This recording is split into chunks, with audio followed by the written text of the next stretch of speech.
Hello, everyone. Welcome to my next interview. I'm joined by head coach of SSG, Unter. Welcome, Max. How are you finding Korea so far? You've been out of the boot camp now for what, about a week? Yeah, I want to say like 8 days, something like that. I've lost track of the days at some point, but we've been here long enough. Get to scrim everyone, go out once or twice, three, four, five, six, seven, Eight. eight, 9 times, maybe. Yeah, depending on how many days we've actually been here. But yeah, it's been pretty mint, to be honest. Love a boot camp. Have you been enjoying the nightlife then? Have you got to do a lot of stuff that isn't scrimming as well then? Yeah, yeah, yeah. You can see you're catching me at the end of the boot camp, right? Getting to the point where it's like, maybe one too many sleepless nights, and it's starting to catch up with me. But yeah, it's been the nightlife here is outrageous. Like everyone is just a raging alcoholic. There's always somewhere to go. Places are always open all night. It's fun. Is this the first time in Korea for a few of the guys as well? I want to say Maybe yes. I want CJ, to say like, Chico? Yeah. yeah, it'll be CJ and Seeker. I think Seeker maybe he's never been to Asia, and I don't know where CJ's been. I wouldn't be surprised if CJ had never left America before Overwatch. So it's probably a first for both of them. I think Lenny's been here like many times because he came back here. He came here like Gauntlet even, like when he was 13 years Oh, old, yeah. and then he came again for like Toronto Defiant boot camps and stuff like that. So he's been around the block. He's pretty ran through when it comes to visiting Korea. But I don't know, and obviously for our Korean players, it's just another day at the office, Yeah. really. Yeah, yeah. It's like we're saying like we want to go out, and they're like, why? It's not novel for them. There's no Yeah, excitement exactly. to It's like I'm in Korea. it. This is the first time the whole gang's been together at the same time, right? Same place. Yeah, that's right. Because in January they flew us out for a media day, and that was just fraught with disaster. Like just the Koreans just didn't make it. The flight just disappeared into the ether or something, so they didn't make it for the media day. And then obviously it was just me and the Koreans in Utah for the playoffs. So this is the first time we've all been together, and it's pretty good in that regard. Actually, like I think it makes people try a little more. We're a pretty fucking terrible scrim team, to be perfectly honest. We like just haven't got it in us. But it feels like when everyone's together and they're sitting next to each other, they've got like 5% more of it in us, like which is pretty There's handy. a bit, but the social situation just gets a little bit more out of everyone. Yeah, it's like when Bliss is flanked by someone on both his left and his right, he plays a bit better. Is the impression that I get. It's all right. There'll be loads of people sitting around him once he gets out to the major as well. So it'll just hopefully that trend will continue going upwards. Yeah, hopefully Bliss, with 5,000 rabid Chinese fans screaming at him across the stadium, will play even better. That's, that's his optimal situation, actually. I want to ask you, you've obviously had the team's now been together for a stage, come to the end of stage one now. Is there anything that sort of surprised you or been a bit easier or harder than you expected when you put the team together originally on paper? Um, I didn't really when I put the team together, I didn't think a lot about like who would be the leader of the team. I suppose I didn't really think, like if you put together a team and you got someone like Hardy, where it's like they're going to kind of like carry the leadership components or whatever.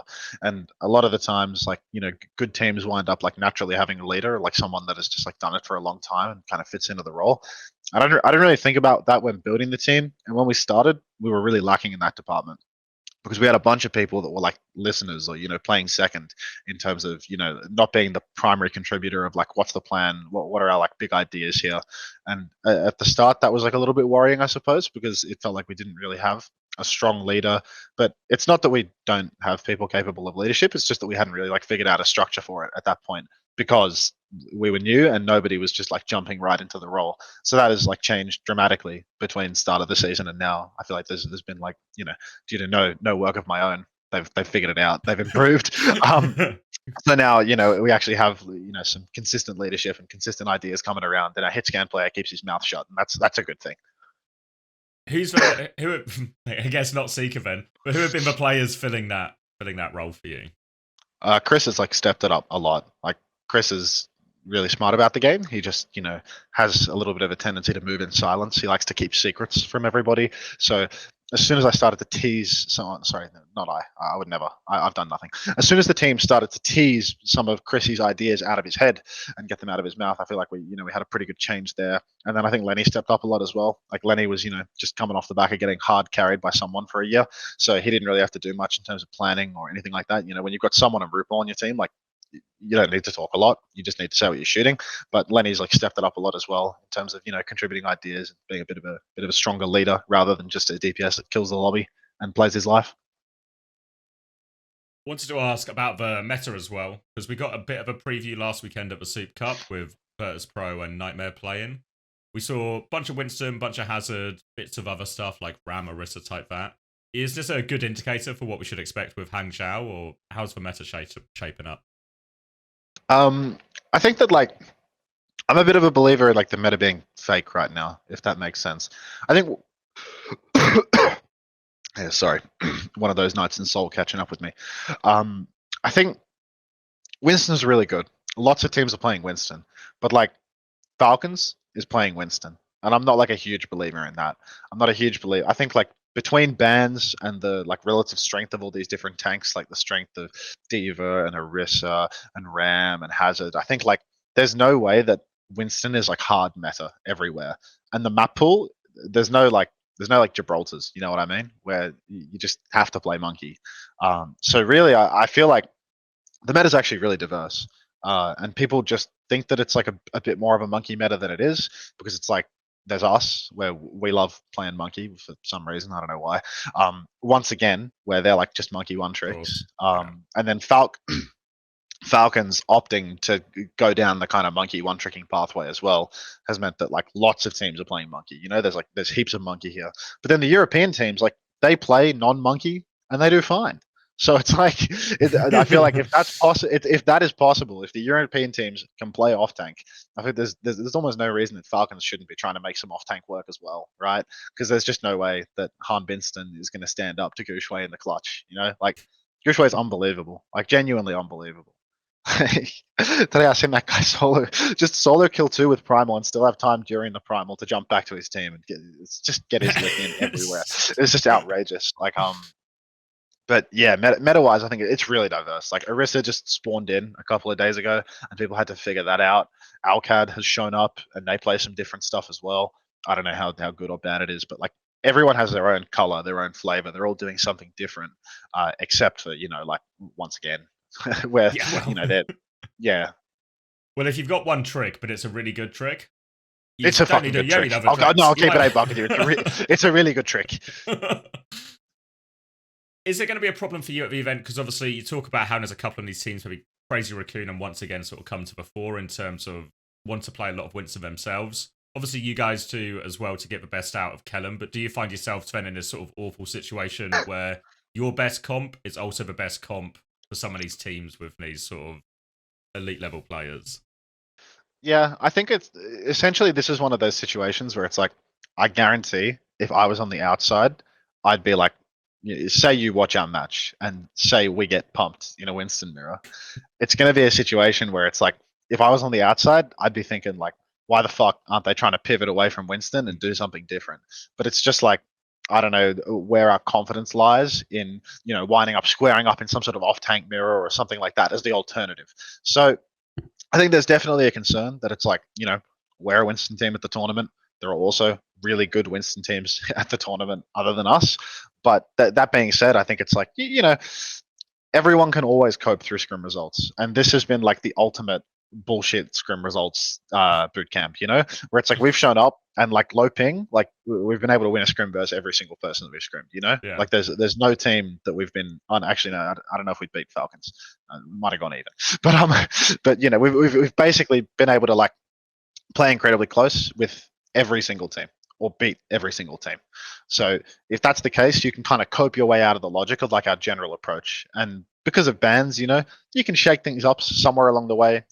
They're playing Winston, we're playing Winston. Winston gets banned. Look, now we're both playing something that we're not super comfortable on. But all of these teams have lots of practice in these scenarios, right? We have lots of practice having Winston banned against us. Other teams have lots of practice banning Winston against the Winston teams. So I don't know. I think it's a concern, but what can you do? We're we're NAC2 showing up to a big international tournament. We're just going to play what we're best at.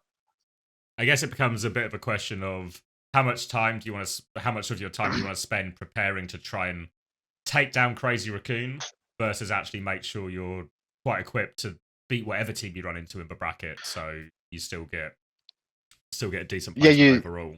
You just need a plan for everyone, and you need to be able to not necessarily do more than one thing, but match up into lots of different teams, because everyone is doing something different, and you have to play more than just Crazy Raccoon in a first to two. So there's like heaps of different opportunities to mess about with the bans and force interesting situations. Or we might just wind up playing Monkey everywhere. Who knows? We'll see how that. We'll see how that plays for sure. Decide on the day type of situation. Yeah, we'll figure it out. I mean, I'll consult my coaching docs and I'll see. I'll see what Chris wrote in there the night before, because I couldn't be bothered to do it. And we'll take it from there. Obviously, China as well are a region that we've not really seen compete internationally in quite a while.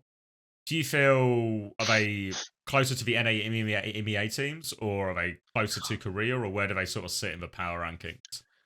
I think I think they're like way closer to Korea than they are to like NA EMEA, to be honest. I really think that they're like one of the best teams at the tournament. I think like that roster minus Lengsa plus Mew, that's the roster that beat Prime Atlanta Reign in a Winston Dive mirror at playoffs. Like this is their shit. This is their comp right now. What they are, not what is necessarily hard meta, but what is completely viable right now, pretty much everywhere, is their best thing. The one thing where it's like, you can take a year break as that core. They're going to come back. They're still going to be really fucking good at playing Surgeon Monkey Tracer. Like there's no doubt about it. That is going to happen no matter what. And I think like they are so good at that comp. Like they're really strong and they're really consistent at it. I think that they've got like a real weak point with their Lucio, or with their their Lucio Brig, their main support player. But other than that, like that team is fucking insane at what is something that's just completely viable right now. So I'd expect them to do quite well. I guess if it's viable as well, you run into this problem where it's not just like, all right, we got to worry about Gibraltar, or we got to try and draft away from it so they can't pick that map. There's enough maps in the map pool now. If it's viable everywhere or in enough places, you can only ban it so much, only avoid it so much. You'll have to sort of go blow for blow at a certain point. Yeah, I thought there was a chance that they might get sent into lowers early though, just because I think VP plays them in the first to two, and I think like if they're playing an off-tank team, and the off-tank team is trying to like break the monkey comp, I think if you're a team like, once again, you're a bit one tricky. You really like your top level is Winston, and everything else is just like ages away from that, like significantly weaker. You get punished more by a Winston ban, right? Like 50% of the maps that you can afford to lose in the series, you might just lose off spawn when you see Winston has been banned. So I think that for sure, you could see once again get upset into the lower bracket like early on by VP. But I think if they get past VP in the first round, I could totally see them beating Falcons in the second. Because as a series, in the upper bracket, because I feel as if as the series goes longer, even if Harmon comes out with the secret weapon of Diva, there's only one map where Winston can be banned. Yeah. I guess it becomes like a really hard one as well to pick when you actually want to invest in that ban as well, and when other stuff is just viable. So it's like, really tricky. Yeah. I'm such a China glazer. Why am I glazing them so hard? They're not that good. Spending too much time with Chris. Well, you're going to China as well, so it's a good time to start glazing China. How excited are you for the event itself? Because obviously, first event we've had in China in a very long time. The stadium looks, all the bells, all the whistles, sold out, everything like this. How excited are you for the sort of event itself? I think it's probably going to be like the best Overwatch event that I've ever been to be honest. I think that like, in terms of every event that I've ever been to, like all of my happiest years in Overwatch League, like it's just a bunch of online crap, to be honest. Like 2020, 2021, like fully online years. Right? Yeah, like we have this like awesome mid-season madness win. We're in a fucking university in Hawaii. You know what I mean? Like the only LAN that Gladiators went to while I was on it was the Dallas LAN. That was okay, but it was like, it wasn't something special. This China LAN is something special. This is an insane stage with 5,000 fans sold out. Like this is insane. And round two, like we're probably playing a Chinese team round 2. Like, I think that's fucking awesome. I think it's going to be really, really fun and like an amazing atmosphere. And like, win or lose, I think this is just like a stage where like the players they'll play on this, and this will be like extremely memorable. I think it's just gonna be really, really fun, really cool. Yeah, the experience. It kind of comes back to when we were doing the NA playoffs, the EMEA playoffs, why teams were so keen to qualify for this event, because it really is a unique one in the calendar. Yeah, you wouldn't want to miss this one, to be honest. Team Liquid would not want to miss this. You've talked as well about your team being a bit of a match day team as well. How big of an advantage do you think that will be for you at this tournament? I'm not sure, to be honest, because I mean, I felt like throughout the regular season we were like big match day team because like we were fucking just horse cock in scrims, like really just couldn't be asked. It was just unbelievable. And then we would load into the matches and it was like, oh shit, they're actually pretty good. But then we had like a pretty shit grand final, to be honest. So I think that raised some like question marks for me around like the consistency of this match day narrative. I have to like unwind a little bit of my own web here that I've spun because I'm not 100% sure. I think that like a lot of these guys have played LAN and done fine thus far, but yeah, I don't know. Like, I'll have to wait and see. I got no doubts that they're not going to like piss their pants on the stage or anything like that. But now like we did really well in scrims for like the whole time we were here. It felt like we were actually like really happy with the level. So I'm not sure whether I should expect to see like any difference between this and match, to be honest, because like when I was saying before that we're a match day team, it's because like in scrims people were fucking trolling, like people were not trying, but now people are trying. So like I'm not really expecting a huge difference in our level between one and the other. I guess you also run into the situation where in reality it's the top 8 teams in the world. All these teams have had to win important matches to get here, so invariably everyone's a bit of a match day team as well once it gets to this point. Yeah, for sure. If you were a choker that managed to make like, I don't know, NA seed 1, for example, that would be outrageous. With the tournament itself in mind, obviously, because you lost that grand final, you get the privilege of playing Crazy Raccoon first. How much do you think getting this tougher seed is going to affect your chances to make it far in the tournament? I don't think it matters at all, to be honest.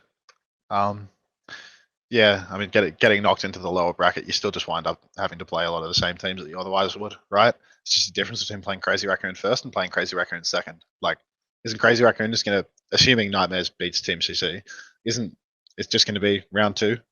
You play that same game? Same team. Yeah. Yeah. And then I think Nightmare gets flipped over to a harder side of the bracket if they lose that.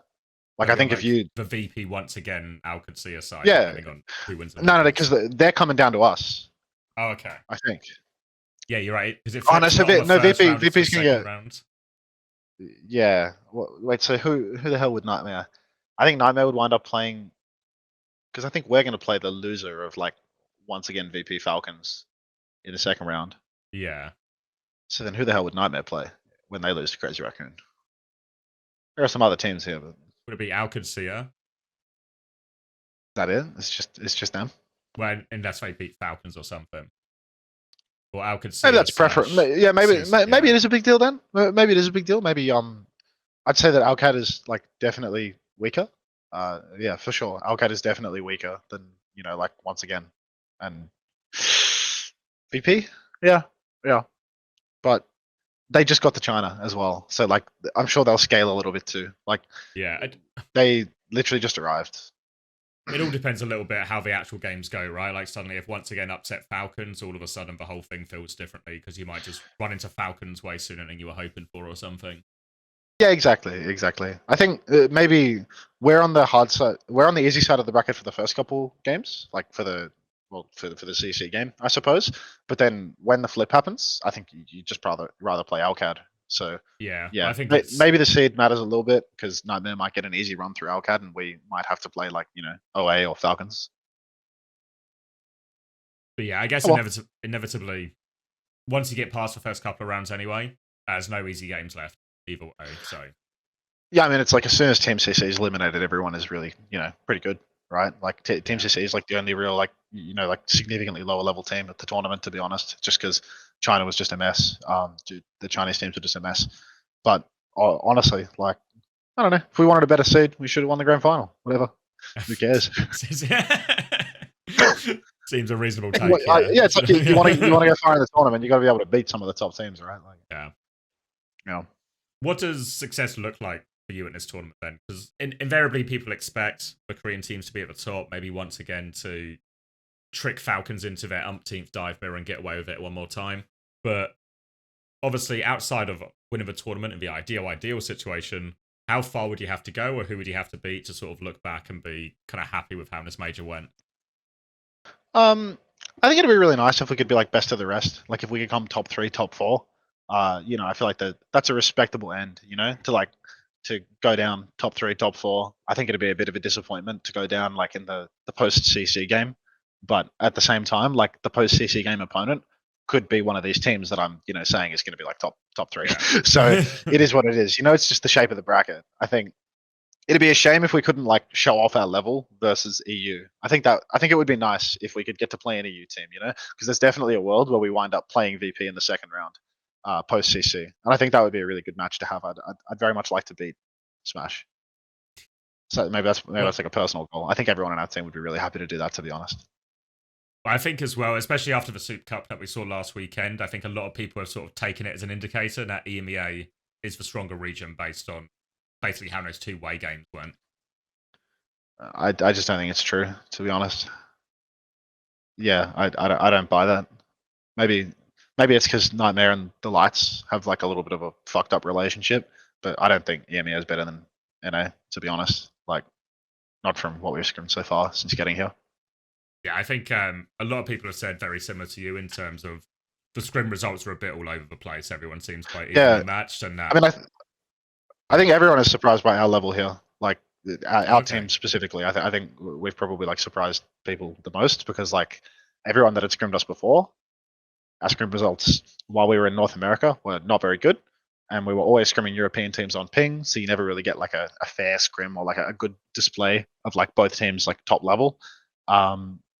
But now like we just look a little better than we did before. So I think teams would be a little bit surprised by that because before we would scrim like.